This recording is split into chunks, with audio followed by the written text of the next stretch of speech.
My work currently is to lead the Institute's role within two particular pieces of policy work. One is the reforms to initial teacher training, the new qualifications framework that we know we'll have from September 2007. And the second, and probably more substantive piece of work at the moment, is that's around teacher continuing professional development and registration from September 2007. In 2004, government through the DFES felt the need to tell us again that we needed to move on in our work to professionalise the workforce. And in 2004, we saw Equipping Our Teachers for the Future, a policy statement that introduced sweeping reform across the learning and skills council-funded sector, introduced a suite of new qualifications, Lifelong Learning UK's work around new occupational standards for teachers, and also, importantly, in the bit that relates to my work, this notion that very soon teachers in our sector will be able to claim qualified teacher learning and skills status. Something that hopefully, whilst it sets aside their professionalism from teachers in schools, because it's a very different environment that we work in, it does start to address issues of parity, certainly around professionalism, if not pay, and I'm sure that's something that will move on in the future. So when we talk about this reform agenda, whilst we're going to discuss regulations that are about further education colleges, we're talking about reforms that impact on the entire LSC sector. They'll be delivered in further education colleges through regulation. They'll be delivered in all other LSC-funded provision through contracting arrangements with the LSC. So impacts on all of us. Okay, we're heading towards two sets of regulations, therefore two sets of requirements for colleges, work-based learning providers, adult and community learning providers, etc.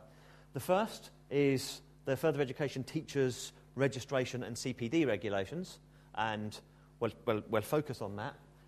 And also the 2007 FE Teachers Qualifications regulations. First set of regulations, all of us. Whether we're existing or whether we come into the workforce at any time in the future, those regulations apply to us. Second set of regulations only apply to those who come new through the door from September 2007. Okay then, just to quickly look at the two sets of regulations. Under the huge health warning that they've both only just finished their consultation phase, government have got about 6 weeks to lay them before Parliament. They need to be laid before the end of July. They will change. So that I tell you today is only that I'm able to tell you today, and all I say is watch this space because there will be amendments. All of our teachers are required to do at least 30 hours of CPD, if they're full-time.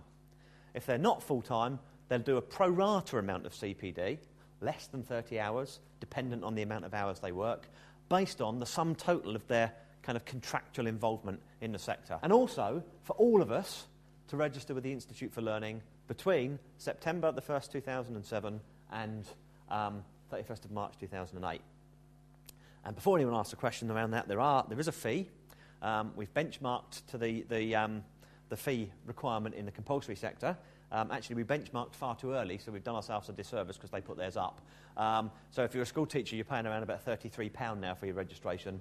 If you're a teacher in the learning and skills funded environment, the fee's £30 because that's what it was when we benchmarked. Some of you may have been awake enough to spot that our Minister of State for Lifelong Learning and Higher Education did announce at the UCU Congress almost 3 weeks ago now that government will fund this. So there will either be a salary increase or some other mechanism for getting the money to teachers to offset the fact that they have to register with the Institute for Learning.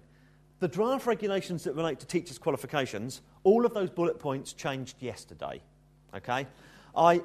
I'm not in a position to put up new bullet points because if I do, they'll change again. So I'll talk you through them and I'll tell you what the changes are. Okay, the first one said that new teacher coming in from September 2007, if they aren't qualified, which most wouldn't be, they can't teach as a sort of notionally sort of full teacher until they've got the initial award, preparing to teach in the lifelong learning sector. First of all, the regulation said you can't employ them until they've got it, or you can employ them but you can't let them teach until they've got it. We said, I used to manage a big construction engineering department. I know how you get teachers into the sector, and I know if they have to have a small qualification before they can teach, I wouldn't get any teachers. I wouldn't get electricians, bricklayers, plasterers, carpenters, the rest. So we argued quite strongly that teachers need to be recognised as something. They need to be allowed to teach. So what the regulations say is, yes, they can teach, but there needs to be an acknowledgement that they need support during that time. They need mentoring, they need guidance, But when they get this Preparing to Teach award, 30 hours of study plus about 30 hours of supported learning, they're then free to teach in an unsupported, unmentored fashion. Change there is, the requirement was to achieve that within 2 years of coming into the sector. The feedback has said that's too long, and it ought to be a year. So when we see the final regulations, expect that to be a year, unless there's a huge piece of feedback that comes sort of countering that, then we could go back to 2 years again. So all of this is very fluid at the moment. The regulations then define two different teaching roles. They define, bizarrely, an associate teacher in full, and what the regulations say is that anybody who isn't an associate teacher must be a full teacher.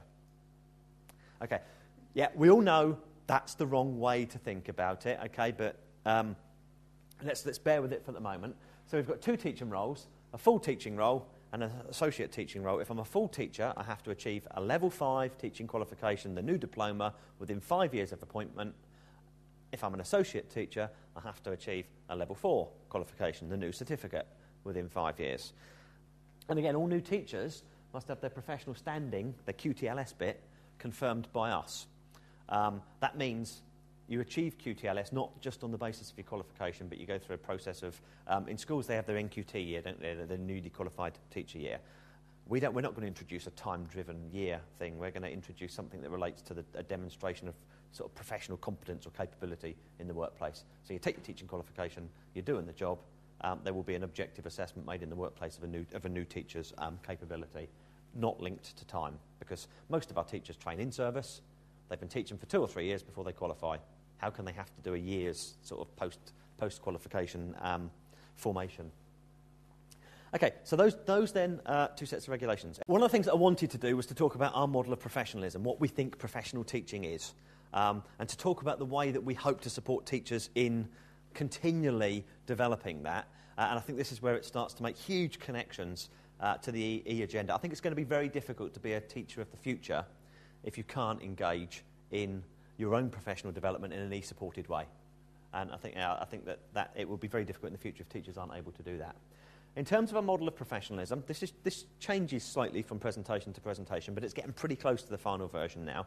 Most teachers come into our sector already with a well-defined previous professional existence. So we have to accept that all of our teachers need to continually develop their subject expertise. We would expect all of those things to feature in a teacher's CPD planning. Work that they do around perhaps another professional body membership that they've got, work that's around their subject knowledge or their physical practical expertise. There is no one-size-fits-all plan for CPD for teachers in our sector. There is no notion of an imposed external professional development methodology, and that's not something that's coming from us. What we're trying to do is to sell the virtues of a model that's teacher-facing, that's about my professional practice as a teacher, me being the best judge of the kinds of things that I ought to do to develop within that, but recognising that I work in an employed context. So appraisal now becomes a very critical part of this process. Appraisal, hopefully, is the environment, the arena within which I can raise my needs to my employer. My employer can talk about the things that they need me to do in terms of responding to their mission, and we can agree something sort of sensible between us that's around my professional development. In terms of the way that works online, we'll provide an online portal for CPD planning and recording. Many employers already do so. What we're saying is it needs to include these features. So first step is some kind of reflection on your professional practice. So using the model that we've provided, think about your work as a teacher in all of its complexities, and start to move towards some kind of analysis of your needs. So you use that reflection to try and determine and to trying to articulate the things that you would need to do. From that, you move on to create a professional development plan, and as I say, we'll provide tools for that. You'll go away and you'll undertake your activities, presumably coming back to log and record those. We're actually more interested in your reflections. We're more interested in the difference it's making to you than the hours that you spend doing it and so on. You complete your professional development record, which should be naturally being built up out of this log that you're maintaining, and hopefully you're going to reflect on the impact, because there is no point in CPD, is there, if it doesn't make some kind of impact.